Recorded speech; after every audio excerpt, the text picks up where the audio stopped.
I had a bad feeling about my son and daughter-in-law, so I pretended to go on vacation. Before leaving, I hid a camera in my office. While I watched from a distance, the building janitor approached me. He grabbed my arm and murmured, "Watch at 7 p.m. That is when you will understand everything." When 7 p.m. arrived, I almost passed out from what appeared on the screen.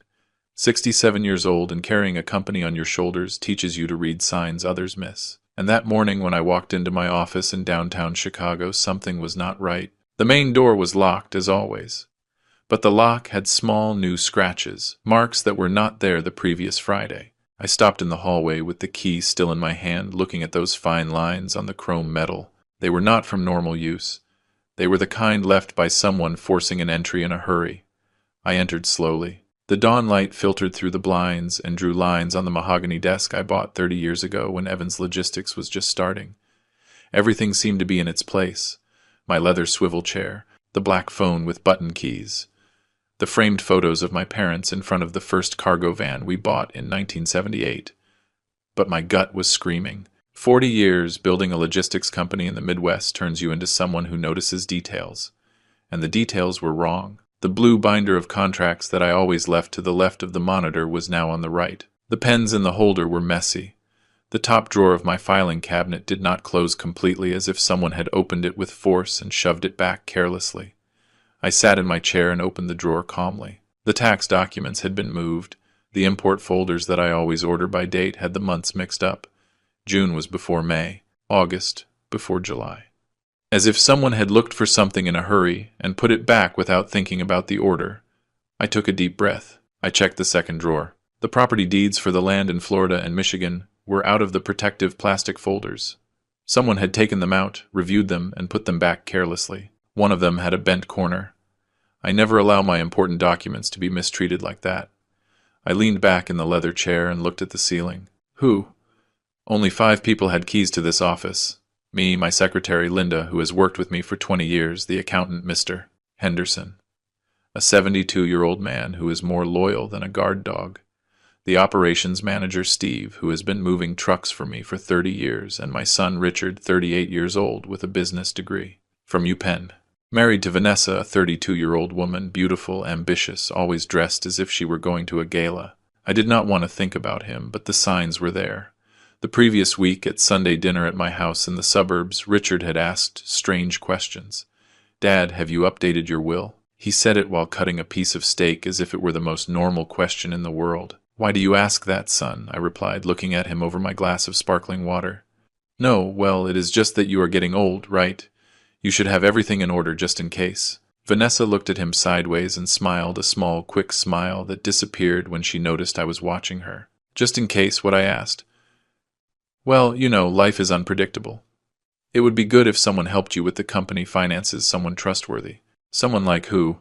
Well, I do not know, someone young, someone who understands modern business." Vanessa nodded as if she agreed with every word. "I understand my business perfectly, Richard." "Yes, Dad, I am not saying you do not, but... Well, you are already 67. It is not bad to think about delegating, about passing the torch to the new generation." The new generation. What an elegant way of saying, "Step aside, old man." I said nothing else that night.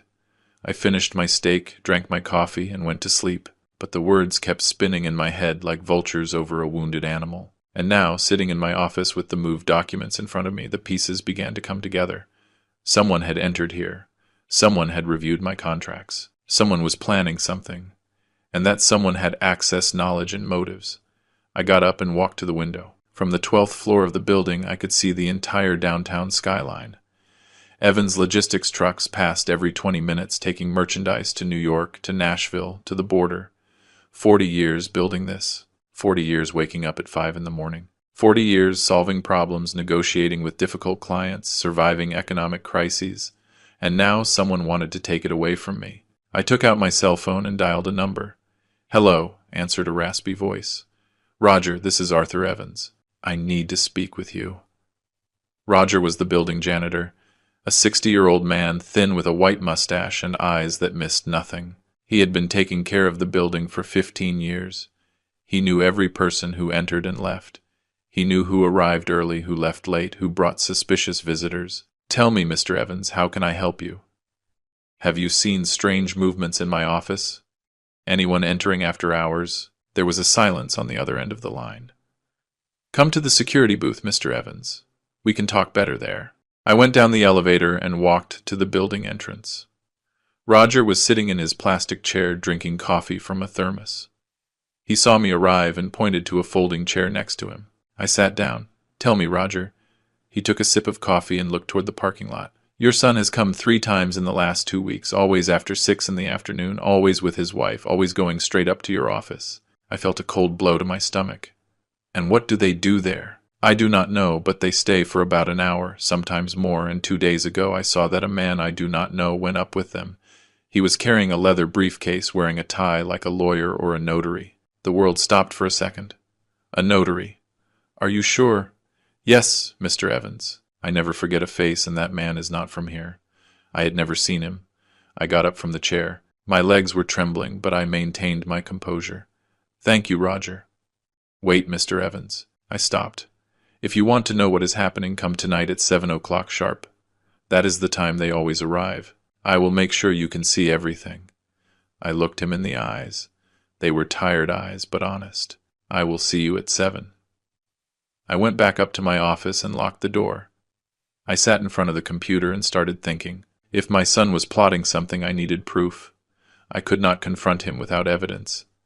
He would deny everything. Vanessa would back him up, and I would look like a paranoid old man who distrusts his own family. I needed to see what was happening. I needed a camera. I opened my laptop and searched the internet. I found an electronics store on Main Street that sold small security cameras the size of a lighter. They could be hidden anywhere and transmitted live video to a cell phone or computer. I left the office, drove to the store, bought the camera, and returned. I hid it behind the accounting books on the bookshelf facing my desk. From that angle, the camera could record everything that happened in the office. I connected it to the building Wi-Fi and configured the application on my cell phone. Perfect. Now came the hard part. I had to make them believe I was leaving. I called Richard. Hello, Dad.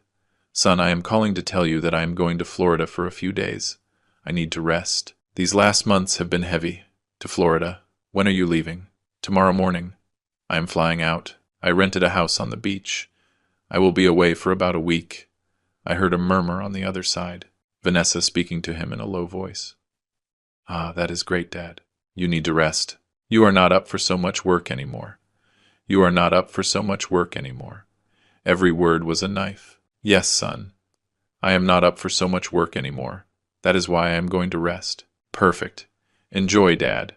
And do not worry about anything. I will take care of the company. Of course. You take care of everything. I hung up the phone and breathed deeply. The next day I left the building with a suitcase in my hand. Roger saw me pass and gave me a discreet nod. I returned the gesture. I got into my truck and drove to a hotel downtown 10 blocks from the building. I rented a room on the 8th floor with a view of my office. From there, I could see the windows of the 12th floor. I settled into the room. I opened my laptop. I connected the camera application. The image appeared on the screen. My empty office, the desk, the chairs, the filing cabinets, everything in silence. I waited. The hours passed slowly. 3 in the afternoon, 4, 5, 6. At 6:30, I went down to the hotel lobby and walked to my office building. Roger saw me arrive and opened a side door that led to the service stairs. Go up to the 11th floor, Mr. Evans. There is a window that looks directly into your office. From there, you can see everything. I went up the stairs. My heart was beating fast. I reached the 11th floor and walked down the empty hallway to the window Roger had indicated. From there, I could perfectly see the windows of my office on the floor above. I took out my cell phone. I opened the camera app. 6:55 p.m. My hands were sweating. 6:58 p.m. I heard the elevator opening on the floor above. Footsteps. Voices. 7 p.m. The door to my office opened, and what I saw on my cell phone screen froze my blood. Richard entered first. Then Vanessa. And behind them a man in a gray suit with a leather briefcase. A notary or crooked lawyer. They sat in front of my desk. Richard opened the drawer where I keep the property deeds. He took them out. He put them on the desk. The lawyer opened his briefcase and took out several documents. He spread them on the table. Vanessa spoke. I could not hear what she was saying, but her gestures were clear. She pointed to the documents. She pointed to the contracts. She smiled. Richard nodded. The lawyer took out a pen, and then I saw something that broke my soul. Richard took one of the documents. He signed it, with my name, with my signature, forged. The lawyer checked the signature. He nodded. He stamped the document. Vanessa clapped. The three hugged. I stood paralyzed. My son, my own son. He was forging my signature.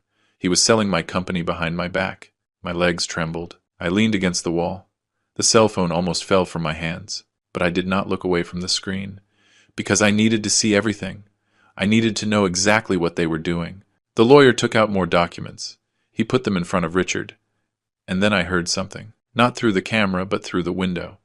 Vanessa was talking loudly, so loudly that her voice went through the glass. When we send him to the lake house, the process begins. When we send him to the lake house, when no, yes, when. As if it were already decided. As if I were a hindrance that had to be removed from the path. Richard laughed. A laugh I had never heard from him. Cold. Calculating. In 2 weeks, this is ours. The lawyer closed his briefcase. The three left the office. I heard their footsteps moving away down the hall. The elevator opening. Closing. Silence. I stayed there in front of the window, holding my cell phone, watching the recording over and over again. My son. My blood. The boy I carried in my arms. The boy I took to play football on Sundays. The boy whose college tuition I paid. The boy I trained to one day take my place in the company. That boy now wanted to bury me alive. I went down the stairs slowly. Roger was waiting for me in the booth. "Did you see it, Mr. Evans?" I nodded. I could not speak. My throat had closed up. "I am very sorry," Roger said, "but it was important that you knew." "Thank you," I managed to say. I left the building and walked down Main Street aimlessly. The lights of the cars passed by me. People walked fast, hurried, living their lives. And I was there in the middle of it all, with a broken heart and a burning mind. Because one thing was certain: if they wanted to play dirty, I was going to teach them how the game is really played. 40 years in business had taught me something Richard never learned. In this world, the youngest does not win. The one who wins is the one who knows how to wait, the one who plans, the one who strikes when the enemy lowers his guard. And I was going to strike hard. That night I did not sleep. I stayed in the hotel room, sitting on the edge of the bed, watching the recording over and over on my laptop. Every gesture of Richard, every smile of Vanessa, every movement of the lawyer, the forged signature, the property deeds for the land in Florida and Michigan spread out on my desk as if they were poker cards. Vanessa's words resonated in my head like church bells. When we send him to the lake house, the process begins. When? No. Yes. When? As if I were an old piece of furniture that had to be taken out of the house to make space. As if my 67 years of life, 40 of them building Evans Logistics, were worth nothing. I got up from the bed and walked to the window. From the 8th floor of the hotel, I could see the lights of Chicago extending like a golden sea to the horizon. Millions of people sleeping peacefully. Millions of families under the same roof, trusting each other. And me here hiding in a hotel, spying on my own son. What irony. I spent my whole life teaching him values, respect, honesty, hard work. I taught him that a man builds his destiny with his hands, not with lies. That a man's word is worth more than any signed contract. And what did he do with those lessons? He threw them in the trash, just like he was doing with me. I closed my eyes and took a deep breath. The pain was real, physical, as if someone had put a hand in my chest and was squeezing my heart. But along with the pain, something else was growing. Something cold, something hard. Rage. Not the explosive rage that makes you scream and break things. The other kind. The rage that makes you think, plan, act with precision. I sat in front of the laptop and opened a new document. I started writing everything I knew. Facts. Richard and Vanessa entered my office 3 times in the last 2 weeks. They brought a lawyer. Richard forged my signature on legal documents. They are planning to take control of the company. The plan includes sending me to the lake house to start the process. They mentioned a deadline. 2 weeks. Questions. What documents did Richard sign? Who is the accomplice lawyer? Who are they planning to sell the company to? How do they plan to legally justify the transfer? What does sending him to the lake house mean? That last question gave me chills. It could not be literal. Or could it? Were they planning to do something to me? No. I knew Richard. He was ambitious, treacherous, a liar, but he was not that. Or was he? Did I really know my son, or had I been living with a stranger all these years? I closed the laptop and took my cell phone. I searched my contacts until I found the name I needed. Attorney George Miller. My lawyer. One of the best corporate lawyers in the state. 62 years old. Silver hair. Italian suits. A mind sharp as a razor. I had known him for 30 years. He had handled all the important contracts for Evans Logistics. He knew every detail of the legal structure of my company. If anyone could help me, it was him. But it was 2 a.m. I could not call him now. I would have to wait until dawn.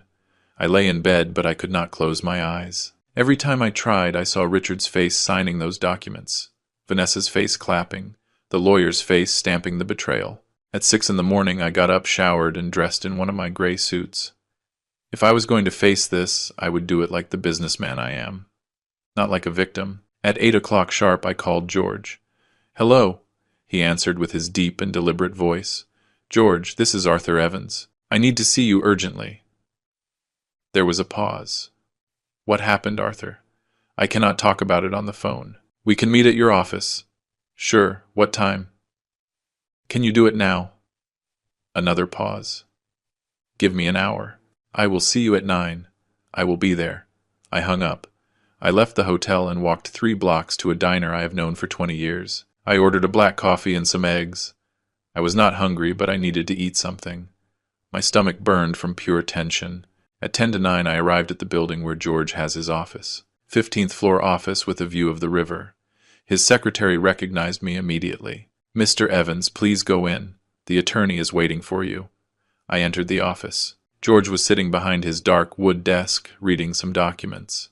He looked up and motioned for me to sit. "You look terrible, Arthur." "I feel worse. What happened?" I took out my cell phone, opened the camera app, and showed him the recording.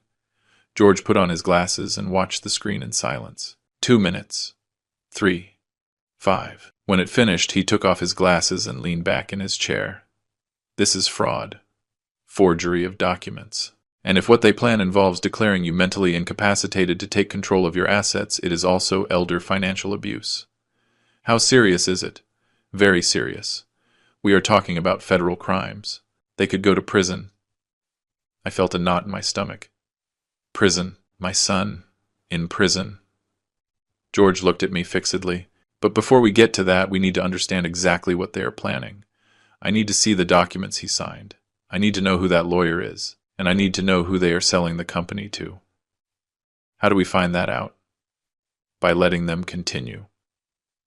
I looked at him without understanding. "What? If you stop them now, they will deny everything. They will say you were confused, that you misinterpreted what you saw, that the recording shows nothing illegal, and without stronger evidence, it will be your word against theirs. But I have the recording. The recording shows that they entered your office and reviewed documents. That is not illegal. He has a key. Technically, he has the right to be there.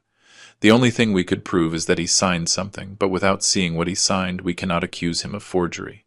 So, what do I do?" George leaned forward. "You let them go ahead with their plan. But you get ahead. You block everything they can use against you. You secure your company. And when they make their final move, you catch them red-handed, with irrefutable proof." "How?" "First, we are going to authenticate your signature at a legitimate notary public.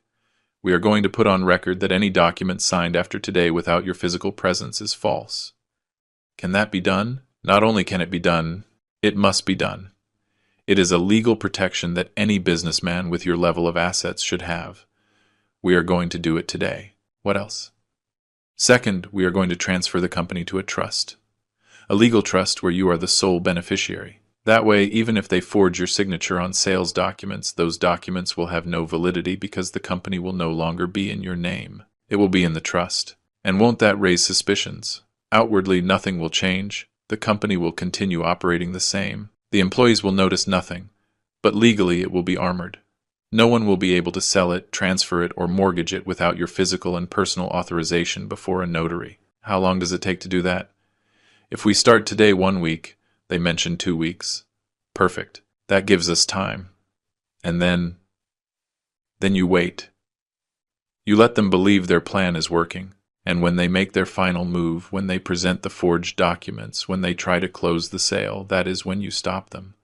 With all the evidence, before the authorities, before the district attorney, before a judge. I remained silent, processing everything. It was a solid plan, cold, calculated, exactly what I needed. Is there anything else? I said. What? Vanessa said something in the recording. When we send him to the lake house, the process begins. What does that mean? George frowned. Do you have property by the lake? A house in Michigan. I bought it 10 years ago for vacations. Is it in your name? Yes. Does Richard have access? He has keys. But the deed is in my name. George stood thinking. It is possible they are planning to make you sign a power of attorney while you are there. A remote place, far from your circle of trust, far from your lawyers. They take you, they make you sign documents, and when you return to Chicago, you are no longer the owner of anything. My stomach churned. And if I refuse to sign, then they will look for another way. They could forge more documents. They could try to declare you incapacitated. They could invent that you have mental health problems. With the right doctors and the right documents, it is possible. Is it that easy to take everything from someone? If the victim does not protect themselves, yes. That is why it is important that we act fast. I got up from the chair. Let's start today. George nodded. Give me 2 hours to prepare the documents. At 11, I will see you at Notary Public number 7. It is a notary I know well. The notary is completely trustworthy. I left his office and went down to the street. The morning sun hit the asphalt hard. The city kept moving. Cars, trucks, people walking fast with their cell phones in hand, all living their normal lives. And I was here in the middle of a war I never asked for, walking aimlessly for a few minutes. I needed to clear my mind. I needed to think. How had I reached this point? At what moment did I lose my son? Was it when I put him in business school? Was it when he met Vanessa? Was it when I started giving him responsibilities in the company? Or was it before? Was it when his mother died 10 years ago and I locked myself in work so as not to face the pain? Was it when I stopped asking him how he was and only asked him how the company numbers were? Was it when I turned him into an employee and stopped treating him like my son? The questions burned me, but the answers did not matter. What mattered was the present. And in the present, Richard had chosen his path and I had to choose mine. At 11 o'clock sharp, I arrived at Notary Public number 7. George was already there with a folder full of documents. The notary was a 50-year-old man, thin with glasses and a brown suit. Mr. Evans, it is a pleasure, he told me, extending his hand. The pleasure is mine. We sat in his private office. George spread the documents on the desk. Mr. Evans, these are signature authentication documents. What we are going to do is simple. You are going to sign these papers in my presence, in the presence of the notary, and in the presence of 2 witnesses. We are going to record your official signature, and we are going to declare that any document signed outside of this procedure without your verified physical presence will be considered false. Perfect. I signed every document. The notary stamped every page. The witnesses signed too. Everything was recorded. Ready, said the notary. From this moment on, if someone presents documents with your signature and you were not present to sign them, those documents are legally void. And if they already signed something with my forged signature, those documents will also be void, and the person who presented them will face criminal charges. I nodded. First step completed. Now for the trust, said George. We spent the next 4 hours at the notary preparing the documents to transfer Evans Logistics to a private trust. It was a complex process, but necessary. At the end of the day, the company was protected, legally armored. No one could touch it without my physical and personal authorization. I left the notary at 5 in the afternoon, exhausted but relieved. George walked with me to the parking lot. What is next? I asked him. Now you wait. Keep the recorder active in your office. Let them move. Let them believe everything is going according to their plan. And when they make their final play, you stop them. And if they try something before, they won't. They mentioned 2 weeks. That means they are waiting for the right moment. They are probably waiting for the buyer to arrive, for the money to come together, for everything to be ready to close the operation. And who can be the buyer? That is what you have to find out. Do you have competitors who have shown interest in buying your company? I thought for a moment. Yes, Pacific Freight, a company from out of state. They have been trying to expand into the Midwest for years. They have made me offers before, but I have always rejected them. Do you know the owner? Yes, his name is Howard Stone, an ambitious guy without scruples. Do you think he would be willing to participate in something like this? If it suits him, yes. Then it is probable that he is the buyer. Investigate discreetly without raising suspicions. How? You have contacts in the industry, don't you? Yes. Use them. Ask if anyone has heard rumors that Pacific Fleet is about to make a big acquisition. If the answer is yes, then we will know the plan is underway. I nodded. Anything else? Yes. Keep your distance from Richard. Do not confront him. Do not show suspicions. Act normal as if nothing were happening. That is going to be difficult, I know, but it is necessary. If he feels you discovered him, he will change strategy and we will lose the opportunity to catch him. Understood? George put a hand on my shoulder. I know this is difficult, Arthur, but you are doing the right thing. What Richard is doing is not only illegal, it is a betrayal, and betrayals are not forgiven. They are punished. I stayed looking George in the eyes. He is my son. I know. If I go ahead with this, I will lose my only son. You already lost him, Arthur. A long time ago. Now you are just protecting what is yours. The words fell on me like stones, but they were true. Thank you, George. That is what we are here for. I will call you tomorrow to review how things are going. We said goodbye. I got into my truck and drove back to the hotel. That night before sleeping, I watched the recording again, and this time, instead of pain, I felt something different. Clarity. Determination. If Richard wanted to play, I was going to play, but with my rules. And in this game I had 40 years of experience while he was just learning. Bad luck for him. The following days were a mix of surveillance and preparation. I kept the camera active in my office, checking the recording every night. Richard returned 2 more times. Always with Vanessa. Always reviewing documents. Always speaking in a low voice, like conspirators. One night I heard them mention a figure. $2 million. The sale price. My company. 40 years of work. Valued at $2 million. I felt like laughing. Evans Logistics was worth triple that. But they were so desperate to close the deal that they were giving the company away. Idiots. Meanwhile, I did my own investigations. I called Manuel, an old friend who has a courier company in Detroit. He knows everyone in the Transport Guild. Hey, Manuel, have you heard anything about Pacific Fleet? What do you want to know?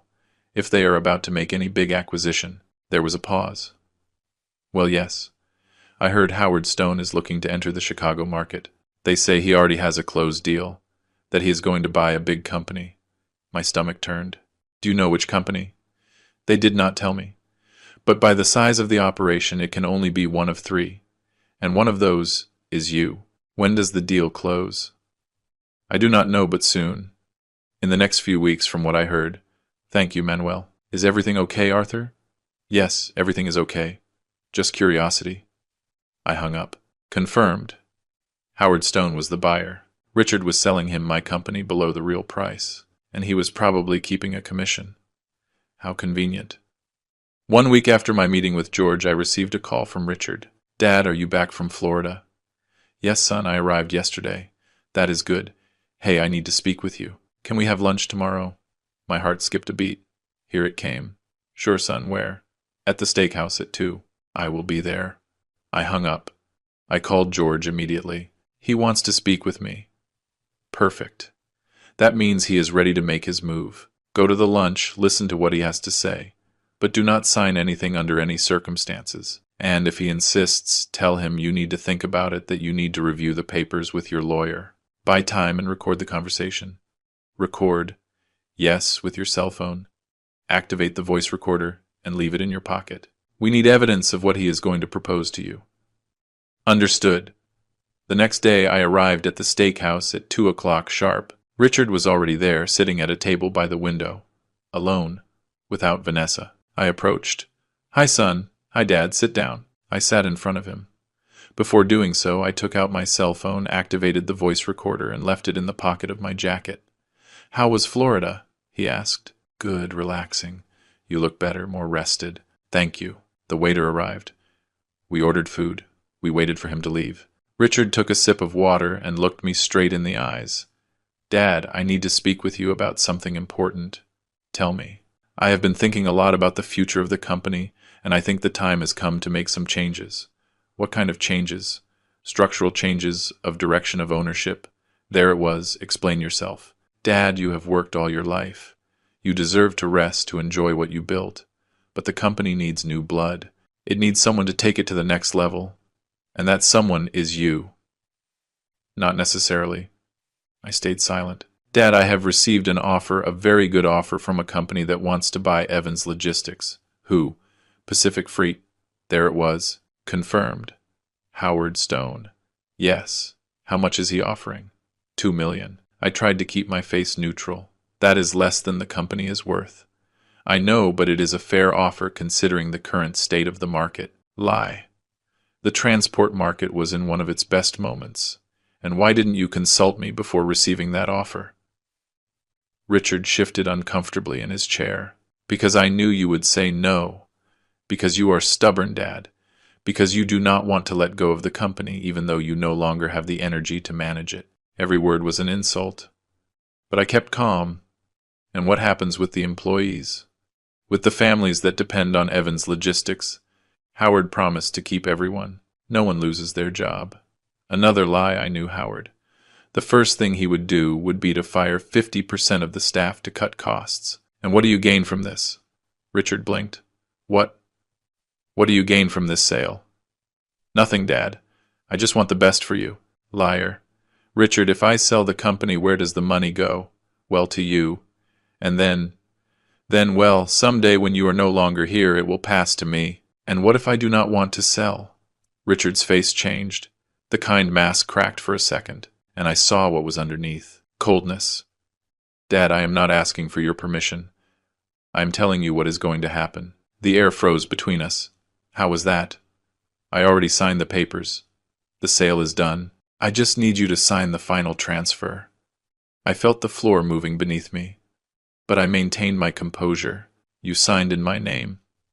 I signed as the legal representative of the company. You are not the legal representative. I have power of attorney. I have not given you any power of attorney. Richard took an envelope from his briefcase and put it on the table. Yes, you did.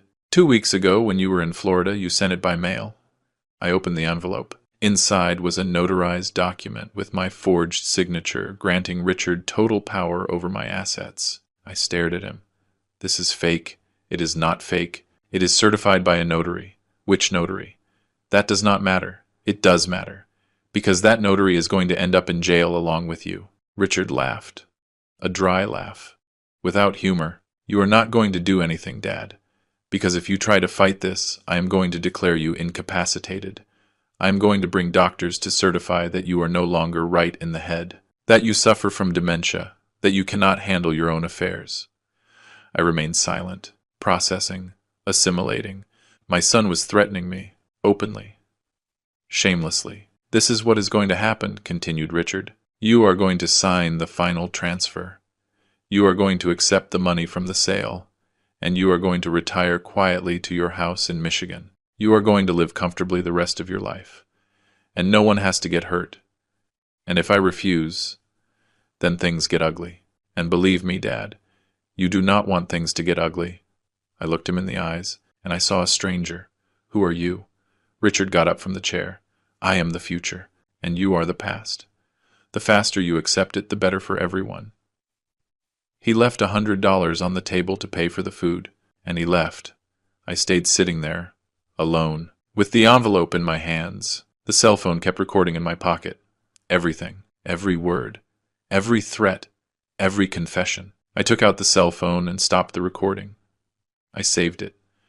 I backed it up to the cloud, and I called George. He already made his move. What happened? I told him everything. When I finished, George whistled low. This is better than I expected. Better. He just confessed everything to you. He just threatened you. And you have it recorded. This is enough to sue him criminally. What is next? Now we wait. He thinks he won. That he scared you. That you are going to sign. But you are not going to do anything. And when he presents the fake documents to close the sale, that is when we catch him. When will that be? Soon. Very soon. If he already signed the preliminary papers, the closing must be days away. And meanwhile, You prepare yourself. Because when this explodes, it is going to explode hard. I hung up. I stayed sitting in the restaurant looking out the window. People walked by. Cars. Life. And me here in the center of a storm. But this time I controlled the wind. The next 3 days were the longest of my life. Every hour felt like an eternity. Every minute dragging like a funeral procession. I stayed at the hotel watching the camera in my office, waiting for Richard's next movement. George called me twice a day to check progress. Anything new? Nothing yet. Have patience. They are waiting for the perfect moment. But patience was never my strength.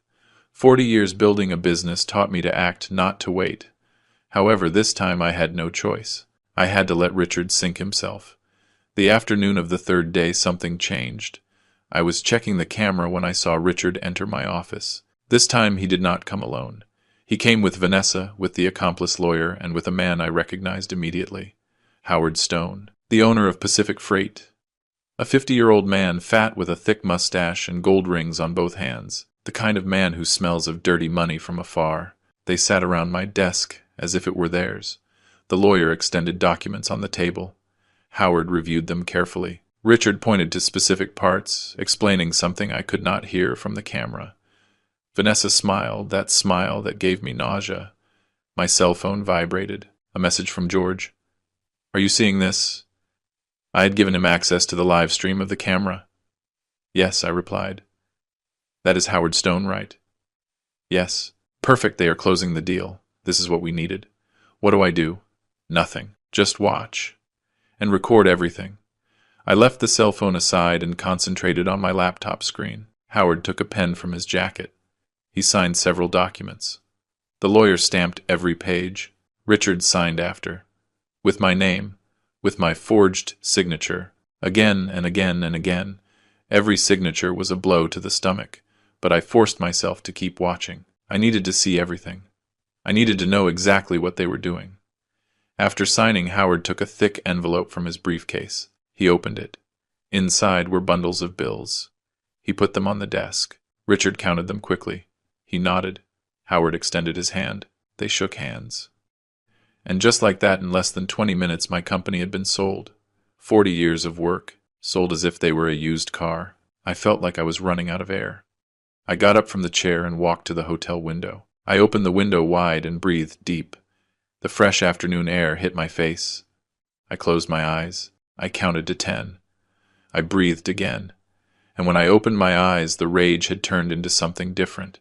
Into determination. Into absolute clarity. Now I had everything I needed. I called George. I have it all recorded. Perfect. Download the video. Save it in 3 different places. Cloud, hard drive, USB drive. We cannot risk losing it. Understood. Now comes the hard part. What part? Tomorrow they are going to present the signed documents before the corresponding authorities to make the property transfer official. They are going to go to the recorder of deeds. They are going to register the sale. And at that moment, you are going to appear. Appear. Yes, with all the documents we prepared. With the recordings. With the proofs of forgery. And with a criminal complaint. A complaint. Yes, Arthur. This is no longer a civil matter. It is criminal. Fraud. Forgery of documents. Asset theft. Your son is going to face criminal charges. The words fell on me like stones. Criminal charges. My son. George, I just want to recover my company. I know. But the law does not work like that. If you present the evidence, the authorities have the obligation to act. You cannot report only the part that suits you. It is all or nothing. Does that mean Richard is going to go to prison? Possibly. Depends on the judge. Depends on the prosecution. But yes, it is a real possibility. I remained silent. Processing. Arthur, I know this is difficult, but you have to understand something. What Richard did is not a mistake. It is not a bad decision. It is a crime. A serious crime. And if you let it pass, you do not just lose your company. You are telling him that he can do whatever he wants without consequences. He is my son, and he chose to betray you. He made that decision. Not you. I breathed deep. What do I have to do? Tomorrow at 9 in the morning, show up at my office. We are going to go together to the district attorney to file the complaint. Then we go to the recorder's office. And when Richard arrives there with his fake documents, the police will be waiting for him. And Howard Stone. Him too. If he participated in the purchase knowing that the documents were fake, he is an accomplice. He faces the same charges. And the lawyer, that one is going to lose his license and probably face charges too. Notarizing fake documents is a serious offense. And Vanessa, if she participated actively in the fraud, she also faces consequences. I felt a huge weight on my shoulders. George, this is going to destroy my family. Your family is already destroyed, Arthur. Richard took care of that. He was right. I knew it, but it hurt to hear it. I see you tomorrow at 9. I will be there. I hung up. I sat on the edge of the bed. The hotel room suddenly felt small, suffocating. I got up and went out to walk. I went down to the street and walked aimlessly through downtown Chicago. The lights of the businesses illuminated the sidewalks. Street vendors shouted their products: hot dogs, pizza, pretzels. Life followed its normal course, and I here in the middle of a nightmare. I reached the plaza. It was full of people, tourists, families, children running. I sat on a bench in front of the fountain, and for the first time in 3 days, I let the emotions catch up with me. I did not cry. I did not scream, but I felt the full weight of what I was about to do. Tomorrow my son was going to be arrested. Because of me. Well, no. Because of him. He made the decisions. He forged the documents. He sold my company behind my back. I was just protecting what was mine. But still, he was my son. The boy I carried in my arms when he was born. The boy I taught to ride a bicycle. The boy who cried in my arms when his mother died. At what moment did that boy become this? At what moment did I lose the ability to see him? At what moment did he stop being my son and become my enemy? The questions had no answer. Or maybe yes. Maybe the answer was simple. I never lost him. Simply, I never had him. Maybe he was always like this. Maybe I was just seeing him clearly for the first time. I stayed sitting on that bench until it got dark, until the streetlights turned on, until the plaza emptied. And then I got up. I walked back to the hotel. I went up to my room. I showered. I went to bed. And for the first time in days, I slept. It was not a peaceful sleep, but it was enough. At 8 in the morning the next day, I got up. I dressed in my best gray suit, and I left the hotel. I drove to George's office. He was already waiting for me at the building entrance, with a black leather briefcase in his hand. "Good morning, Arthur." "Good morning." "Ready?" I nodded. "Let's go." We got into his car, a black BMW, and we drove toward the district attorney's office. The traffic was heavy. Chicago at rush hour. But eventually we arrived. George parked, and we walked toward the entrance. We passed security. We went up to the 3rd floor. We entered an office where a secretary received us. "Good morning." "Are we here to file a complaint?" "Of course." "Sit down, please. The DA will attend to you in a moment." We sat on some uncomfortable plastic chairs. We waited 15 minutes. Finally, a man of about 45 with a white shirt and blue tie came out of an office. "Attorney Miller." "Yes, sir."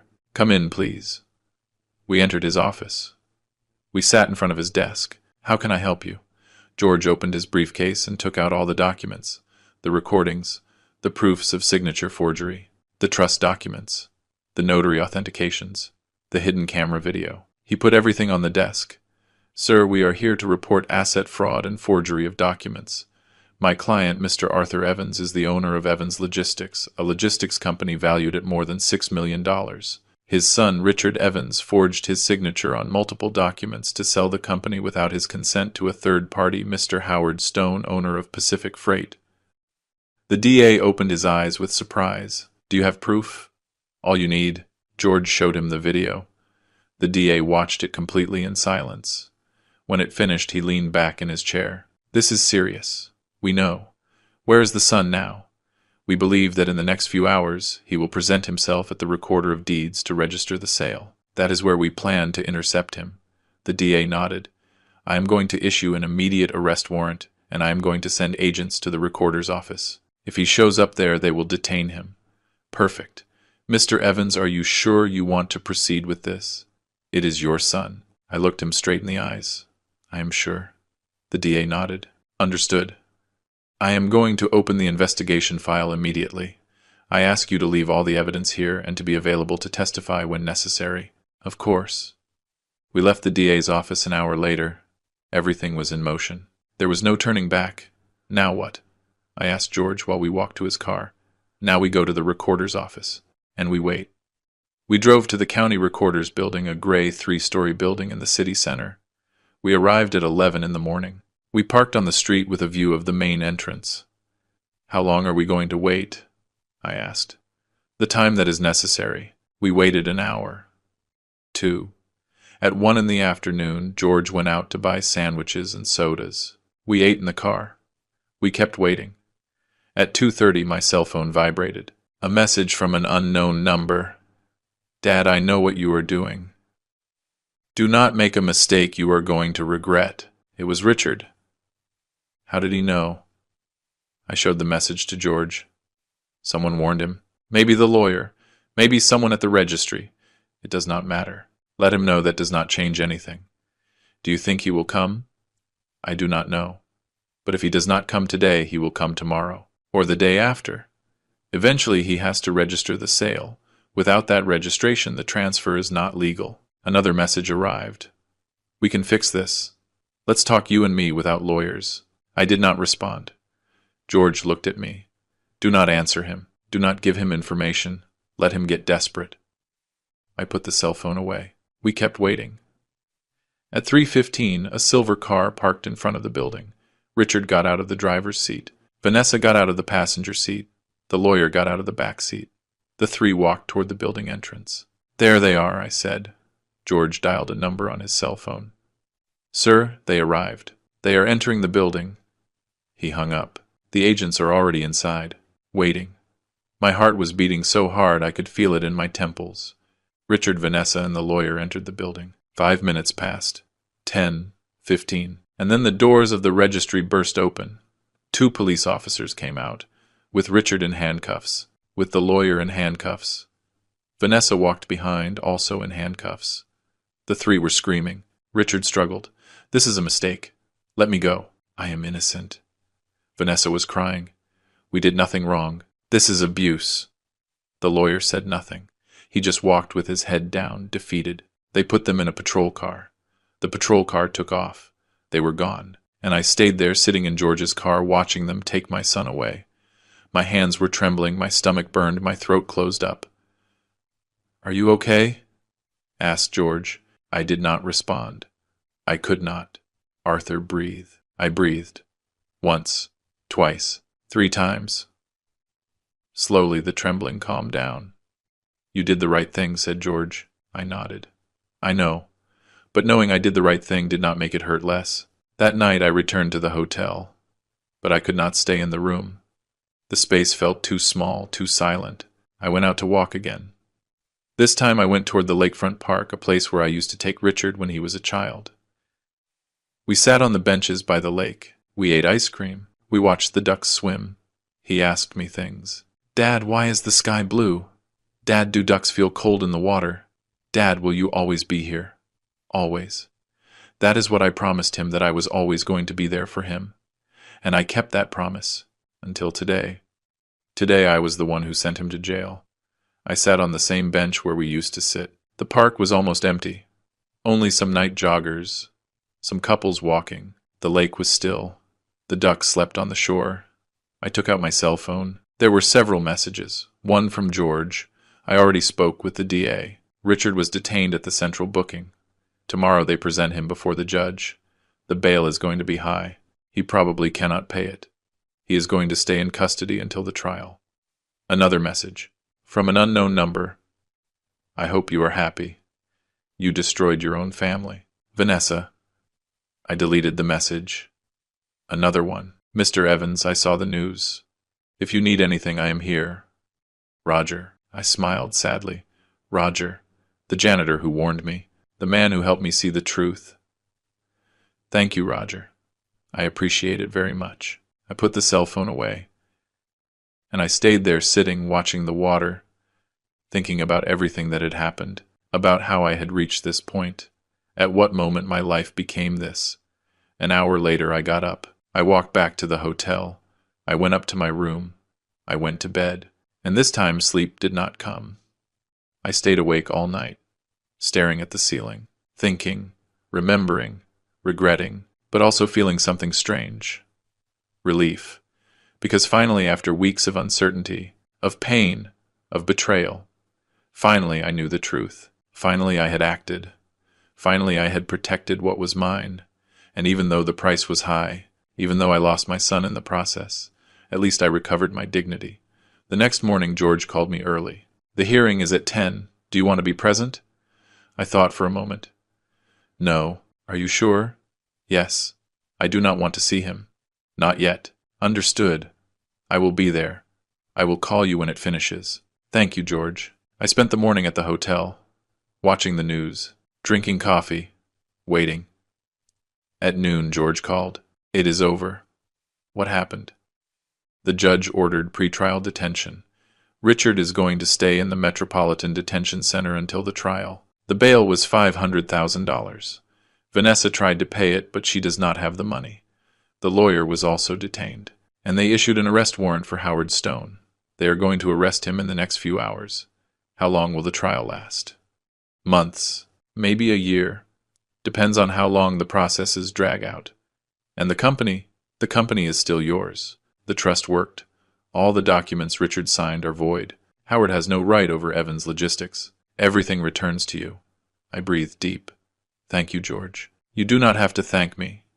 You did the right thing, Arthur. The hard thing, but the right thing." I hung up. I sat on the edge of the bed, and for the first time in weeks I felt something resembling peace. It was not happiness. It was not joy. It was simply the absence of fear, the absence of uncertainty. I knew what was coming. I knew the next months were going to be difficult, that there would be trials, statements, press scandals. But I also knew I had done the right thing. I had protected what was mine. I had defended my legacy. And although I lost my son, at least I did not lose my dignity. 3 months after the arrest, I returned to my office. The same office on the 12th floor with a view of downtown. The same one where Richard betrayed me. But now it was different. I changed the locks. I removed the hidden camera.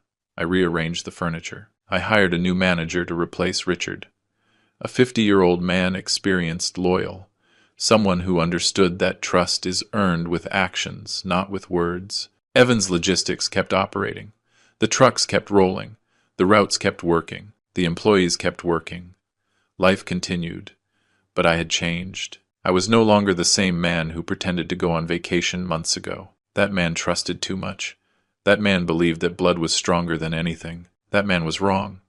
I learned something in these months. I learned that family is not defined by blood. It is defined by actions, by loyalty, by respect. And Richard lost all that the day he decided to forge my signature. The trial advanced slowly. As George had predicted, Richard's lawyers tried to drag it out as much as possible. Appeals, motions, legal technicalities. But the evidence was overwhelming.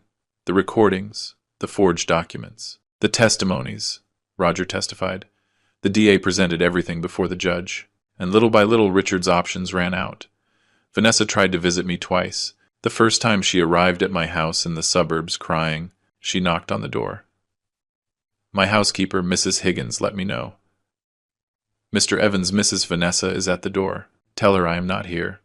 "But Mr. Evans, she says she needs to speak with you." "I do not care." "Tell her I am not here."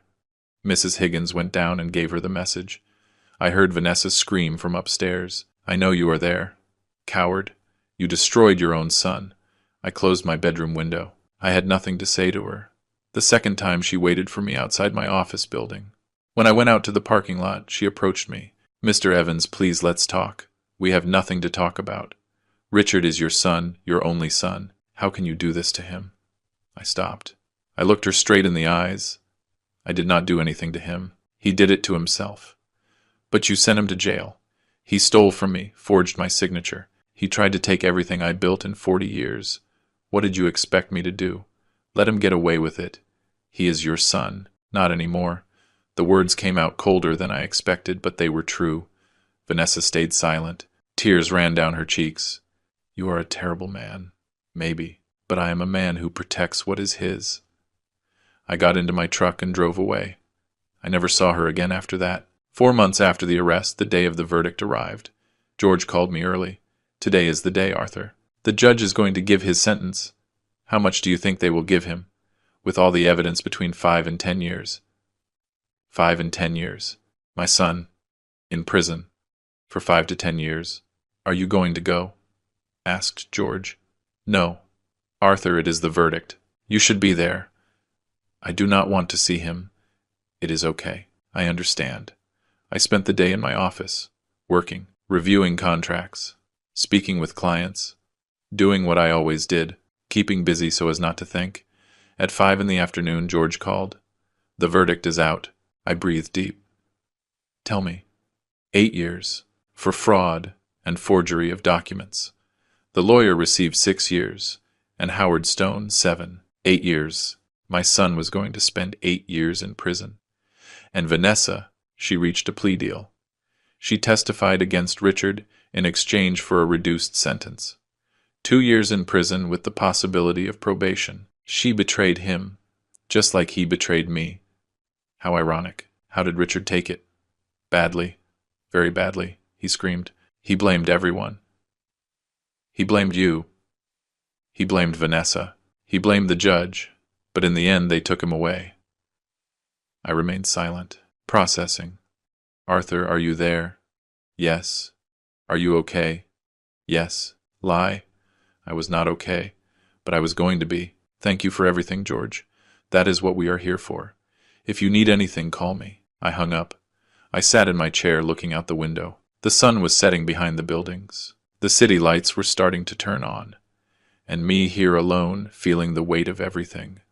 But also feeling something else. Relief. Justice. Closure. I got up from the chair. I turned off the office lights. I locked the door, and I went down to the parking lot. I got into my truck and drove aimlessly. I did not want to go home yet.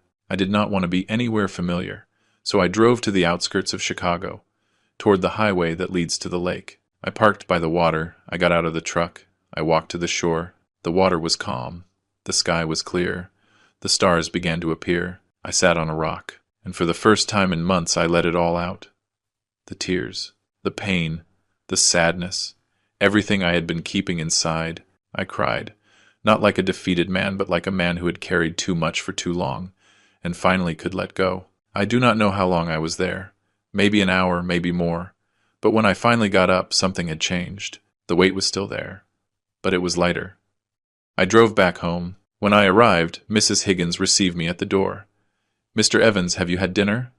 No, Mrs. Higgins, but I am not hungry. I am going to prepare something light for you. You need to eat. I smiled. Thank you. I went up to my room. I took off my suit. I put on comfortable clothes. I went down to the kitchen. Mrs. Higgins had prepared chicken soup. I sat at the table. I ate slowly. And for the first time in months, the taste of food was not bitter. 1 year after the verdict, I received a letter from the state penitentiary. From Richard. I kept it in my desk without opening it for a week. I did not want to read it. I did not want to know what he had to say. But curiosity won. One night alone in my office, I opened the envelope. The letter was handwritten with shaky handwriting. Dad, I do not know if you are going to read this. I do not know if you care, but I need to write it. I have had a lot of time to think in here, a lot of time to reflect on what I did, on the decisions I took. And you are right. I did everything wrong. I betrayed you. I stole from you.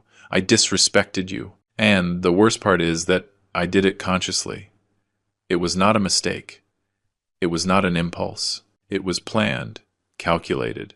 And now I am paying the consequences. I am not writing to ask for forgiveness. I know I do not deserve it. I am not writing to ask you to get me out of here. I know you will not do it. I am writing because I need you to know something. It was worth it. Not the money, not the company, not the power. Your respect was worth it, and I lost it due to my own stupidity. I learned something in here, Dad. I learned that respect is not inherited. It is earned, and I never earned it. I only expected it. I expected that because I was your son, everything belonged to me. But it does not work like that, and now I understand. Late, very late, but I understand. I do not expect you to forgive me. I do not expect you to speak to me again. I expect nothing. I just want you to know that despite everything, I respect you, more than I ever respected you when I was outside. Take care, Dad. Richard. I folded the letter. I put it in my desk drawer. And I did not answer. Maybe someday I would, maybe not. But for now, I had nothing to say.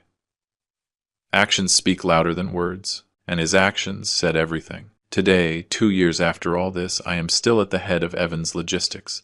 The company grew. We opened new routes. We hired more staff.